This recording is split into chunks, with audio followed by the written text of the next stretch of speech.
Hi viewers, my name is Saramita. I'm studying 6th standard. My school name is Panjayat Union Middle School, மீட்டாபுது Salem. இப்போ வந்துட்டு பங்கன்கிற படத்தை பார்க்கலாம். ஒரு ஊரில் டோங்கு அப்படிங்கிற ஒரு பையன் இருக்கான். அவனுக்கு வந்துட்டு தண்ணி பிடிக்கிறதுனா ரொம்ப பிடிக்கும். எல்லாத்துக்கும் தண்ணி ஊற்றுறது ரொம்ப பிடிக்கும். நான் வந்துட்டு அந்த இன்ட்ரோல் பெல்லப்போ அவன் எல்லோரும் ஊற்றணும். அவங்க டைம் வரப்போ அவன் வந்துட்டு எல்லா டன்னும் ஊற்றிட்டு நானே ஊற்றுறப்ப சொல்லிட்டு எல்லாத்துட்டையும் அவனே ஊற்றுவான். அவன் ஊற்றுறப்ப ஒரு நாள் அவன் எனிமி வந்துட்டு தண்ணி ஜக்குக்குள்ளே வந்துட்டு தவளை எடுத்து போட்டுருவா. அப்புறம் வந்து ஒரு பொண்ணு வந்துட்டு தண்ணி குடிக்கலாம் அப்படி போகும்போது திறக்கும் போது அதில் வந்து தவளை இருந்து எல்லாம் கத்துவாங்க. அவன் வந்து கத்துவா பொண்ணு. அதனால் எல்லோரும் வந்து பார்த்துட்டு மிஸ்டேக் கமெண்ட் பண்ணுவாங்க. மிஸ் வந்துட்டு கேட்பாங்க, நீ போட்டியா அப்படின்ட்டு. ஆமாம் நான் போட்டேன் அப்படின்னு சொன்னதுக்கப்புறம் அவங்க அப்பாட்ட ஹெச்எம்கிட்ட கமெண்ட் பண்ணி அவங்க அப்பா வர சொல்லி அவங்க அப்பா வந்துட்டு சரி இது வேலை பண்ண மாட்டான் அப்படி சொல்லிடுவாங்க. அதுக்கப்புறம் வந்துட்டு அடுத்த நாள் வந்துட்டு ஆர்ஓ வாட்டர் இருக்கும். ஆர்ஓ வாட்டர் வாங்கி வச்சுருவாங்க. அதில் வந்துட்டு அவனுக்கு பிடிக்கவே இல்லை. நமக்கு என்ன நம்ம யூஸே பண்ணுறது இல்லையே அப்படின்னு சொல்லிட்டு அவனுக்கு ரொம்ப ஃபீல் பண்ணுறான்.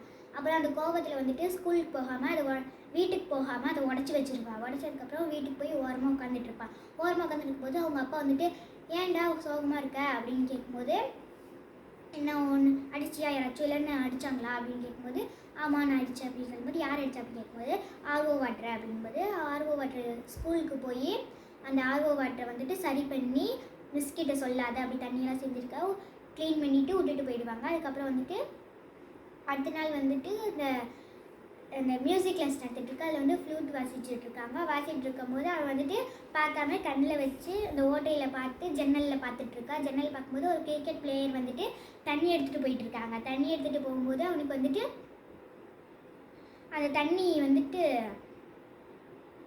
எடுத்துகிட்டு போயிட்டு இருக்கும்போது நம்ம கிளாஸ்குள்ளே தான் யூஸ் பண்ணுறது இல்லை, வெளியில் யூஸ் பண்ணுறாங்க அப்படிங்கிறது தெரிஞ்சுட்டு வெளியில் போயிட்டு அவன்கிட்ட உனக்கு ரொம்ப பிடிக்குமா தண்ணி எடுக்கிறது அப்படின்னு கேட்குறான். அவன் எதுவும் சொல்லாமல் போயிட்டே இருக்கான். திருப்பி கேட்கும்போது அவன் கோவத்தில் வந்துட்டு அந்த ஜக்கை வந்து தூக்கி போட்டுடுவான். தூக்கி போட்டதுக்கப்புறம் அவங்க வந்துட்டு அவன் தொடச்சி அந்த ஜக்கை தொடச்சி எல்லாத்துக்கும் தண்ணி கொடுத்துட்ருப்பான். அவங்க கேட்குற பேர் வந்துட்டு மாஸ்டர் வந்துட்டு உனக்கு கிரிக்கெட் விளையாட தெரியுமா அப்படின்னு சொல்லும்போது தெரியாது அப்படிங்கிற, தண்ணி ஊற்றுறது ரொம்ப பிடிக்கும் அப்படின்னு சொல்லிட்டு இருக்கா. அதுக்கப்புறம் அவங்க அப்பா வராங்க. அவங்க அப்பா கிட்ட வந்துட்டு சேர்த்து விடுங்க அப்படின்னு சொன்னதுக்கப்புறம் அவங்க சேர்த்து விட்டுடுறாங்க. அதுக்கு அடுத்த நாள் வந்துட்டு ரவுண்டில் வந்துட்டு சுற்றணும். அப்புறம் வந்துட்டு அந்த எனிமிக்கு வந்துட்டு ஹார்ட்டில் ப்ராப்ளம் இருக்கும், அதனால் ஓடக்கூடாது அப்படின்னு டாக்டர் சொல்லிடுவாங்க. அதனால் ஓடாமல் வேடிக்கை மட்டும் பார்த்துட்டு இருப்பான். அப்புறம் டோங்கு வந்து அவனுக்கு ஸ்பீடாக ஓடுற திறமை இருக்கிறதுனால 2 டைம் ஓடிடுவான். அவங்க டீச்சர் கேட்குறாங்க ஏன்டா 2 டைம் ஓடினேன் அப்படின்ட்டு. ஏன்னா அவங்க என்னோடய ஃப்ரெண்டால் ஓட முடியாது, அதனால் அவனுக்கு பதிலாக நான் ஓடினேன் அப்படின்னு சொல்லிடுவாங்க. அப்புறம் அவன் ஃப்ரெண்டு வந்து மனசு மாதிரி அவங்க கூட ஃப்ரெண்ட் ஆகிடுவாங்க. அவனுக்கு வந்துட்டு பேட்டு விளையாட தெரில, அடிக்க தெரில அப்படிங்கிறதுனால அவனுக்கு சொல்லி தந்துட்டுருக்காங்க. அவனுக்கு தெரியல. அப்படி மலையில் பேட்டை வச்சு இப்படி நினச்சிட்டு இருக்கா. அதில் தண்ணி பட்டு கீழே விழுவுது. அப்படி பார்த்து சந்தோஷப்படுறான். அப்புறம் அவங்க ஃப்ரெண்டு பார்த்துட்டு அதே மாதிரி இந்த பால் அடிக்கிற மாதிரி சொல்லித்தராங்க. அவன் வந்துட்டு வரவே இல்லை. பட் அப்படி சொல்கிறாங்க. அவனால் அப்புறம் அடிக்கவே முடியல. அதுக்கு அடுத்தது வந்துட்டு ஃப்ரெண்டு வீட்டுக்கு வாடா போகலாம் அப்படின்னு டோங்கு அப்படின்னு சொல்லி அவங்க ஃப்ரெண்டு வீட்டுக்கு போகிறான் டோங்கு. அப்புறம் போனதுக்கப்புறம் நைட் ஆகிடுச்சு. அப்புறம் அவன் மழை பெய்யுது, கொடை கொடுத்து அமுச்சு விட்றான். அப்புறம் கார் போகிறப்ப அவன் மேலே தண்ணி படுது. அப்புறம் எல்லாம் அவங்க அப்பா வந்துட்டு தேடுறாங்க டோங்குன்ட்டு. அவன் கிடைக்கிறதே இல்லை. அப்புறம் பாதை ஃபுல்லாக வந்துட்டு இருக்காங்க.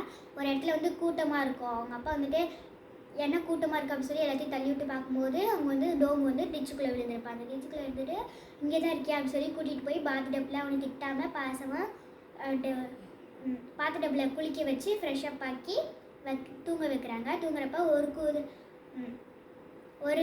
ஒரு கோழி வெளியே தண்ணி குதிச்சிச்சா, 2 கோழி வெளியே தண்ணி குதிச்சிச்சா அப்படின்னு சொல்லி பாட்டு பாடுறாங்க. அப்புறம் அவன் தூங்கினதுக்கப்புறம் அடுத்த நாள் அவனுக்கு சொல்லித்தராங்க. அதுவும் அவனுக்கு வரவே இல்லை. அப்புறம் வந்துட்டு அவங்க அப்பாவுக்கு வந்து கேன்சர் இருக்குது அப்படின்னு சொல்லிடுவாங்க. அவங்க அப்பா வந்துட்டு ஃபீல் பண்ணிகிட்டு இருப்பாங்க, நம்ம கேன்சர் இருக்கே, நம்ம பையனை யார் பார்த்துப்பா அப்படின்னு ரொம்ப ஃபீல் பண்ணுறாங்க. அதுக்கு அடுத்தது நாள் வந்துட்டு அவனுக்கு வந்துட்டு அவங்க மாஸ்டர் வந்துட்டு இது வச்சு குட் பெட்டர் நைஸ் பெட்டர்னு ஒரு பாட்டு சொல்லித்தராங்க. அதே மாதிரி அவங்க அப்பா வந்துட்டு அதே மாதிரி டான்ஸோட சொல்லித்தராங்க அடிக்கிற மாதிரி. நைஸ் பெட்டர்னு அப்படி சொல்லித்தராங்க.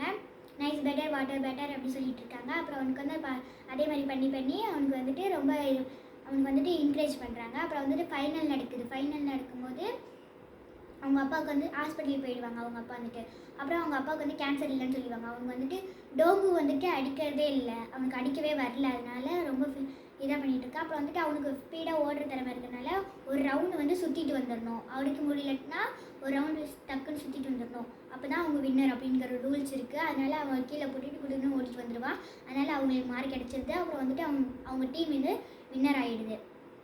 வின்னர் ஆனதுனால எல்லாம் அவங்க அப்பா சந்தோஷமாக அவங்க அப்பாவுக்கு வந்துட்டு கேன்சர் இல்லை அப்படிங்கிறதுனால அவங்க அழுதிட்டு வராங்க. சந்தோஷத்தில் வந்ததுக்கப்புறம் அவங்க பையன் ஜெயிச்சிட்டா அப்படிங்கிற சந்தோஷத்தில் அவங்க சுற்றிட்டே இருக்காங்க. ரவுண்டு ஃபுல்லாக குடுகுடுன்ட்டு ஓடி ஓடி சுற்றிட்டு இருக்கிறா சந்தோஷத்தில். அப்புறம் அவங்க அப்பாவும் நம்ம பையன் ஜெயிச்சிட்டா அப்படிங்கிறதுனால அவங்களும் சேர்ந்து சுற்றுறாங்க. இந்த கதை ரொம்ப பிடிச்சிருக்கு. நீங்களும் பாருங்கள். தேங்க்யூ.